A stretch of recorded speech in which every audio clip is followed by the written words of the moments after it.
मैं अक्सर यहाँ पे आप लोगों को ऐसा बोलता रहता हूँ कि जितने भी रेप्यूटेड सो कॉल्ड इंस्टीट्यूशंस हैं, चाहे वो हमारे यहाँ के हों चाहे वो वेस्ट के हों, स्पेशली जो मीडिया ऑर्गेनाइजेशन है जैसे NYT, Washington post, the guardian, इनका बेस्ट यूज़ हो सकता है अखबार बिछा के उस पर रोटी खाने के लिए, या फिर कोई भी गार्बेज के तौर पे इसे बेच देने के लिए कबाड़ी को। क्योंकि उसके अंदर जो न्यूज़ है वो अगर कोई फैक्ट उन्होंने बताए हुए हैं तब तो ठीक है, लेकिन उसके अंदर जो वो अपना ओपिनियन ज़बरदस्ती घुसा देते हैं, वो एक तरीके का अपना प्रोपेगेंडा बेसिकली ब्रॉडकास्ट कर रहे होते हैं वो आपके तरफ। किसी भी और दूसरे चीप न्यूज़पेपर, इंडिया का एग्जांपल ले लेते हैं। एक सर्टेन स्टेट का केसरी नाम से न्यूज़पेपर है हिंदी का। मैं और मेरा भाई बचपन में, जब हम बचपन में तो नहीं, खैर भाई स्कूल के दिनों में जब हम उसे पढ़ते थे, तो हमें सोचते थे कि ये बेसिकली सॉफ्ट पॉर्न है, या फिर लाइक ऐसी चीज़ों को यूज़ कर रहा है अपनी बिक्री बढ़ाने के लिए, जो कि आपका स्टैंडर्ड गिरा रही है बेसिकली। और वो न्यूज़पेपर ज़्यादातर आपको चाय की दुकानों पे या नाई के बार्बर शॉप पे, ऐसी जगहों पे आपको मिलता मिलता होता था।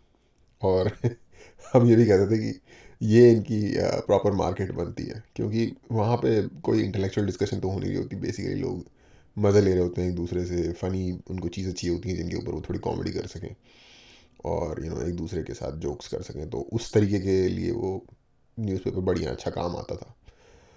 सीरियस न्यूज़पेपर इंडिया में जैसे द हिंदू या कुछ इस तरीके का है। ऐसे ही जो अगर इंटरनेशनल लेवल पे जाओगे तो न्यूयॉर्क टाइम्स या द गार्डियन या फिर वॉशिंगटन पोस्ट, इनको लिया जाता है सीरियसली। बट अब थोड़ा सा और दुनिया में बाहर निकलने के बाद, चीज़ों को देखने के बाद, सोचने समझने के बाद ये रियलाइज़ हुआ कि ये शायद उससे भी ज़्यादा जहरीले हैं। क्योंकि वो जो सर्टेन स्टेट के नाम के बाद केसरी लिख के जो अखबार आता है, वो एटलीस्ट कुछ नहीं तो आपको आपके पैसे के बदले में एंटरटेनमेंट वैल्यू तो प्रोवाइड करा रहा है ना।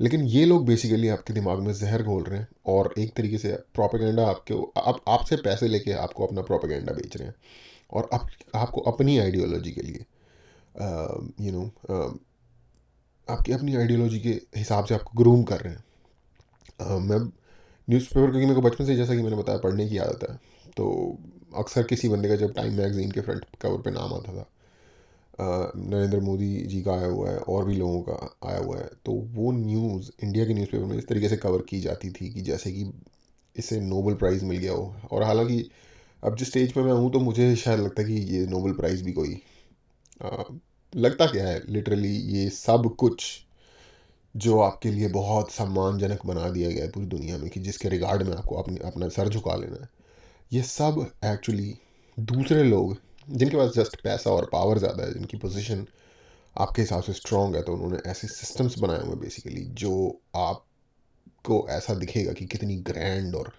महान चीज़ है, जिसके आगे आपको सर नतमस्तक हो जाना चाहिए और जिसको आपको इज्जत देनी चाहिए। उन्होंने अपना ऐसा रूप बनाया हुआ है कि आप उसके आगे झुक जाओ और आप उसको बड़ी इज्जत देनी चालू कर दो। तो ऐसे ही न्यूयॉर्क टाइम्स, वॉशिंगटन पोस्ट, ये सब सब ऐसे ही हैं। ओबामा के बारे में कहा जाता है कि उसने सबसे ज़्यादा ड्रोनिंग बॉम्बिंग्स की थी अपने टाइम में, और उसको नोबेल पीस प्राइज़ मिला है। डोनाल्ड ट्रंप ने लिटरली, मतलब दुनिया में अनप्रेसिडेंटेड दो पीस ट्रीटी करवाने में हेल्प की, जिसमें कि हुआ नहीं, लेकिन उसने अपनी तरफ से कोशिश की, और एक में तो वो सफल भी हुआ। एक अब्राहम अकॉर्ड था जिसमें यूएई और इसराइल के रिलेशन इस्टेब्लिश हो गए, जिसकी वजह से आज भी अरब वर्ल्ड से, आज की सिचुएशन में भी यूएई के और इसराइल के रिलेशन इस्टेब्लिश हैं, और हो सकता है फ्यूचर में सऊदी अरेबिया से भी नॉर्मलाइजेशन हो जाए। उसके अलावा उसने नॉर्थ कोरिया और साउथ कोरिया, चल के गया वो नॉर्थ कोरिया के बॉर्डर के अंदर, जो DMZ है नॉर्थ कोरिया और साउथ कोरिया के बॉर्डर पे, खुद एज एन अमेरिकन प्रेसिडेंट अपनी जान की परवाह ना करते हुए, क्योंकि जिस तरीके का रोग स्टेट नॉर्थ कोरिया है, कोई पता नहीं वो गोली भी मार देते, लेकिन वो बंदा फिर भी गया वहाँ पे। जिस बंदे ने दुनिया के इतिहास में one of the two biggest rivalries को सॉल्व करने में इतना इम्पोर्टेंट रोल निभाया, सिर्फ 5 साल के अपने, नहीं 4 साल के अपने टेन्योर में, उसको नहीं दिया इन्होंने नोबेल प्राइज़। उसको इनफैक्ट ये लोग बुलाते हैं फासिस्ट है, वो ये है वो है फलान ढिमकाना। और किसको दिया वो, ओबामा को, जिसने सबसे ज़्यादा ड्रोन बॉम्बिंग्स की हैं। तो जो भी चीज़ें वेनरेटेड आपके लिए बना दी गई हैं ना, एजुकेशन सिस्टम के थ्रू, मीडिया के प्रोपेगेंडा के थ्रू, आपके दिमाग में भर दिया गया है कि ये लोग हैं इज़्ज़त के काबिल, ये इंस्टीट्यूशन है इज़्ज़त के काबिल, कोई नहीं है इज़्ज़त के काबिल। सिर्फ इन्होंने एक अपने आगे वेनीर बना लिया इस तरीके का, और अपने बारे में स्टोरियाँ बना दी हैं, स्टोरियाँ कहानियाँ बना दी हैं अपने बारे में, स्टोरीज़ बना दी हैं अपने बारे में। और उन्हें बचपन से आपके दिमाग में ड्रिल किया जाता है एजुकेशन सिस्टम के थ्रू। उसके बाद न्यूज़पेपर, मैगज़ीन, अखबार, अखबार और न्यूज़पेपर देखी चीज़ होती है, न्यूज़ चैनल्स, और अगेन आजकल तो इन्फ्लुएंसर का टाइम आ गया, तो उनके थ्रू भी आपको उन चीज़ों की इंपॉर्टेंस दिखाई जाती है कि कितनी इंपॉर्टेंट हैं ये चीज़ें, जबकि वो शायद उतनी इंपॉर्टेंट या उतनी वेनरेटेड, रिस्पेक्टेबल हैं नहीं, जस्ट प्रोपेगेंडा मशीन्स हैं। उसका एक एग्जांपल, एक वीडियो देखते हैं। न्यूयॉर्क टाइम्स के बारे में एक अमेरिकन ऑथर है, उन्होंने कुछ बताया है। It's a very strange thing when you're looking at it from my point of view. When you're thinking to yourself, I understand why the New York Times is covering American politics in a certain way. Makes sense. I even can understand why they're covering Israeli politics in a certain way as well. I mean, Israeli politics are very tied into American by politics. The way, ये Jewish American है, Ashley Rinsberg, और ये इस चीज़ पे दे रहे हैं अपना like feedback या अपनी सोच कि कि न्यूयॉर्क टाइम्स, जो कि दुनिया का सबसे रेपुटेशन वाला अखबार है, रेपुटेटेड अखबार है, न्यूज़ सोर्स है, वो किस तरीके से, बायस तरीके से आपको, आपके माइंड को प्रोग्राम करता है चीज़ों के प्रति, जैसा कि वो सोचते हैं And वैसा the New York सोच रहा है। Times is this history, the Jewish history. But then you look at India and you're thinking, why would they choose to cover it one way or the other? Why are they building narratives that are clearly anti-Hindu and absolutely anti-Modi? Why do they feel like they have skin in the game? And I think at least a part of that answer is it challenges their worldview. It challenges their worldview when they look at a country that is succeeding on a model that they don't necessarily agree with, which is a model that is not, at least recently in India's more recent history, is more capitalist, is also pluralistic without losing national identity. और ऐसा इसलिए, And that's something that I think fries the New York Times brain, because they're thinking either you're going to have a pluralistic society or you're going to have a nationalist society. They certainly don't want to allow the model of a nation that's able to do both at the same time to exist, because it really subverts their worldview, which is this black and white either or notion that either you're nationalist and you're a Nazi, or you're a pluralist and you're a very good socialist. India, though I do think there is also something that is more subtle and more insidious that goes back a very long way in the New York Times, stretching to the early 20th century, when they were covering Hindu in a way that Hinduism and Hindu beliefs and practices in a way that is absolutely shocking. Okay. दो चार चीज़ें एक एक करके बात कर लेते हैं। इन्होंने लास्ट में बात करी कि न्यूयॉर्क टाइम्स की एक इंसिडियस हिस्ट्री है जो कि 20th सेंचुरी की बिगिनिंग में जाती है, यानी कि 1910-1920 के आसपास, कि तब से वो इंडिया की और हिंदू हिस्ट्री को किस तरीके से कवर कर रहे थे। उस वक्त भी वो कितने नेगेटिवली इसके बारे में बात करते थे या कितने नेगेटिवली इसको पोर्ट्रे करते थे। मैं कहीं देख रहा था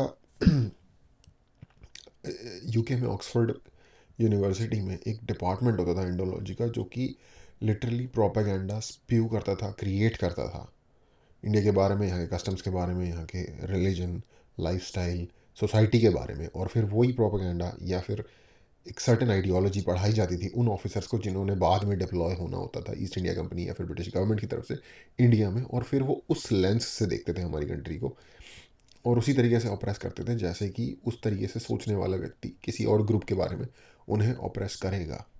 मैं अभी कुछ दिनों पहले अटैक ऑन टाइटन देख रहा था, कंप्लीट कर लिया मैंने, एक्चुअली 2 बार कंप्लीट कर लिया है और उस पर मैं वीडियो भी बनाऊंगा। बट उस एग्जैक्टली जैसे वो एक सर्टेन ग्रुप को उसमें ट्रीट कर रहे होते हैं, एक पावरफुल ग्रुप जो उनके ऊपर पावरफुल हो गया होता है, जो उन्होंने उनके ऊपर कब्जा कर लिया होता है, सेम वही स्टोरी है।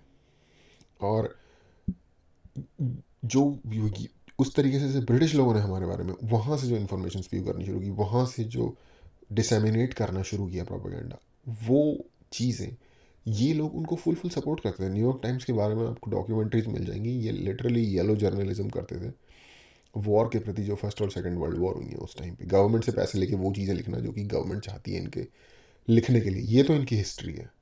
ये वो लोग हैं पाकिस्तान के एक एनालिस्ट है, वो अपने कुछ अमीर लोगों के बारे में ऐसे बताते हैं जैसे कि ये वो लोग हैं जो मैन होल के ढक्कन चोरी करके उसको पिघला के उससे सरिया बना के ऐसे इंडस्ट्रियलिस्ट बने हैं। तो ये सब इनकी एक ही हिस्ट्री है, जिस मर्जी को पकड़ लो आप। ये सब वेस्ट अमेरिकन सोफेस्टिकेटेड अपना अमेरिकन नहीं, कोई भी कंट्री हो, एक स्पेसिफिक कंट्री का मैं नाम नहीं ले रहा, लेकिन वेस्ट एक अपना वेस्ट के जो इंस्टीट्यूशंस हैं ये अपना एक सोफेस्टिकेटेड ह्यूमन लविंग और बड़ा ही लाइक प्लूरलिस्टिक फेस पोर्ट्रे करते हैं आगे, बट ये है नहीं प्लूरलिस्टिक भी। इनका भी एक सर्टेन एजेंडा है अपने आप में। दूसरी चीज़ इन्होंने एक बात बोली कि न्यूयॉर्क टाइम्स का ब्रेन फ्राई हो जाता है इंडिया की सिचुएशन देख के, जहाँ पे लोग नेशनलिस्ट भी हैं और प्लूरलिस्ट भी हैं। मतलब मल्टीपल कम्युनिटीज़ एक ठीक तरीके की सिचुएशन में एटलीस्ट लेस डिवाइडेड है। अगर आप डेटा चेक करोगे तो इंडिया की जो सोसाइटी है वो एक्चुअली लेस डिवाइडेड है दूसरी कंट्रीज़ के मुकाबले में, वेस्ट की कंट्रीज़ के मुकाबले में, for that matter European countries के मुकाबले में। और नेशनलिस्टिक होते हुए भी ये लोग प्लूरलिज्म को कैसे बैलेंस कर रहे हैं, ये चीज़ उन्होंने कहा कि न्यूयॉर्क टाइम्स का जो वर्ल्ड व्यू है उसके हिसाब से भाई या तो आप एक नेशनलिस्ट हो और आप नाज़ी हो बेसिकली, या फिर एक आप लाइक सोशलिस्ट हो, कम्युनिस्ट हो, प्लूरलिस्ट हो। इन दो के अलावा बीच में कुछ नहीं होता। आप बेटर चीज़ें पिक नहीं कर सकते बोथ साइड से, आपको एक साइड चूज़ करनी पड़ेगी। तो इन्होंने एक्सप्लेन किया कि क्योंकि हम वो वर्ल्ड व्यू को डिफाई करते हैं, हम उनके नैरेटिव को ब्रेक करते हैं just by existing in our way, वो हमें डिफेम करते हैं, डिमीन करते हैं, बिकॉज वो अपने प्रोपेगेंडा को, अपने वर्ल्ड व्यू को, अपनी आइडियोलॉजी को इम्पोज इंटैक्ट रखना चाहते हैं, इम्पोज करना चाहते हैं पूरी दुनिया पे। और इसलिए मैं कहता हूँ कि ये गार्बेज है, इनको पढ़ो अगर पढ़ना है तो। मैं तो कहता हूँ शायद 10 फुट पोल जिसे कहते हैं ना, उससे भी टच नहीं करना चाहिए। लेकिन अगर आपको शौक है पढ़ने का, लाइक हाई फैलूटेंट बूझी बनने का, जिसको शौक है न्यूयॉर्क टाइम्स पढ़ने का वो पढ़ सकता है। लेकिन उसमें से प्रोपेगेंडा और न्यूज़ और फैक्ट्स को डिसाइफर करने की अपने अंदर एबिलिटी पैदा करो और फिर पढ़ो उसको। और आप सच को सच के तरीके से परसीव करने के लिए इनफ बैंडविड्थ रखते हो तो पढ़ो।